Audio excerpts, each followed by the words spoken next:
All right, today we are mapping the entire cosmos. I'm talking from its absolute beginning all the way to its ultimate end. Let's just dive right in. I mean, it's one of the biggest questions we can ask, isn't it? Where did all of this come from? And where is it all going? Well, today, we're going to tackle that head on. Think of this as a complete cosmic map, based on our source material. So, where do you even begin a story like this? Well, you have to start at the absolute source. We're taking the widest possible view here, the single origin point from which literally all of existence flows. So the idea here is that everything, and I mean everything, comes from one supreme being, Sri Krishna. But here's the incredible part. He remains perfectly complete and untouched in his own divine home, even as all of this creation is unfolding. The very first creative act happens through a powerful intermediary, Akshar Purish. He acts on behalf of the supreme being to activate what's called Maya. You can think of Maya as the raw primordial stuff of the universe, just waiting to be shaped. And this is where the scale just completely explodes. This initial divine act doesn't just create, one little seed for universe. No, it gives birth to an infinite number of these things called Pradhan Purush pairs.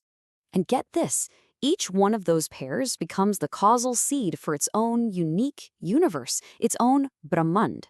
So we're not talking about a single universe here. We're talking about a vast infinite multiverse, where every single cosmos has its own distinct starting point. Okay, so now that we've seen that massive big picture, let's zoom way in. From that infinite multiverse, let's pick one universe and see how it's actually built, piece by piece. It's like a cosmic waterfall, a clear chain of command. It all starts with the ultimate source, Sri Krishna. From him, you get the specific cosmic seed, Pradhan Purush. That seed then sprouts into Mahatattva, or cosmic intellect. And from that intelligence arises Ahankar, the cosmic ego. Now, this step is absolutely crucial. This cosmic ego, Ahankar, isn't just one thing. It actually splits itself into three distinct qualities. You have the sattvic, or luminous quality, which creates the mind.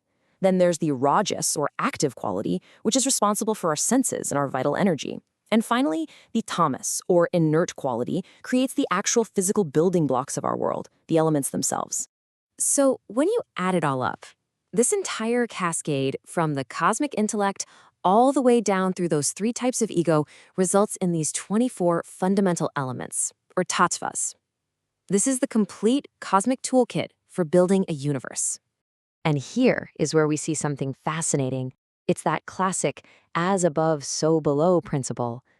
The great cosmic beings, the Ishwars, have three bodies on this massive universal scale, a cosmic body, a subtle body, and a causal body. And guess what? So do we.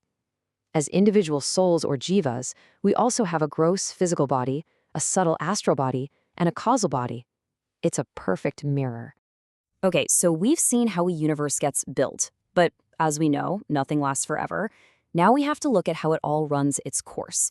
This isn't just a story about creation, it's also a story about dissolution, one that plays out over these unimaginable stretches of time. Dissolution, or pralaya, isn't just one big event. It actually happens on four totally different scales. First, there's nitya pralaya. That's the constant moment-to-moment change happening in our own bodies. Then you have nimitta pralaya, a huge cosmic event where, at the end of a cosmic day, the three worlds are destroyed. Bigger still is prakrut pralaya, where all 24 elements of an entire universe dissolve back into their source, Mahamaya. And finally, you have atyantik pralaya, the ultimate end, where even that primordial cosmic substance itself dissolves back into the divine light of Akshar Brahman. So, after all these mind-boggling cycles of creation and destruction, is there anything left? What could possibly exist beyond all that cosmic churning? Let's take a look at the final destination. While the divine abode is described as being the complete opposite of the material world, it's eternal, it's unchanging, and it's totally non-material. Its very nature is truth, consciousness, and bliss, Satchidananda. It is infinite and can't be divided. It just is. To help us even begin to imagine this, the source material gives us this beautiful poetic description. Picture a land made of glass, where the stars shine as brightly as our sun, and everything is just blazing with an infinite divine light. So what's the significance of this place? Well, it is the ultimate spiritual destination.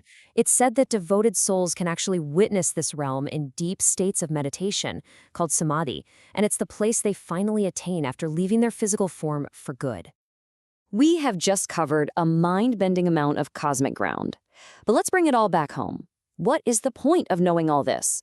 Why does this map of creation and dissolution actually matter to you and me, right here, right now? Here's the first big reason. When you truly understand that everything material, from your own body to entire universes, is temporary, it helps you develop something called vairagya. It's a profound sense of detachment from this ever-changing, transient world. And listen, this isn't a negative or pessimistic thing. In fact, it's the opposite. This clear-eyed view of reality is what clears the way for something else to grow. True devotion, or bhakti, to the one thing that is permanent, eternal, and unchanging, the divine source. So it all really boils down to this powerful yet simple formula. Knowledge of the world and its temporary nature leads to detachment, vairagya, and knowledge of God, the eternal source, leads to devotion, bhakti. You put those two together, and that is the path to true liberation. So, we'll end with this thought. We've just walked through this incredible, detailed map of all existence. It shows us where we came from, where we are, and where we're ultimately going. The real question it leaves us with is a personal one. Now that you've seen the map, what is your journey going to look like?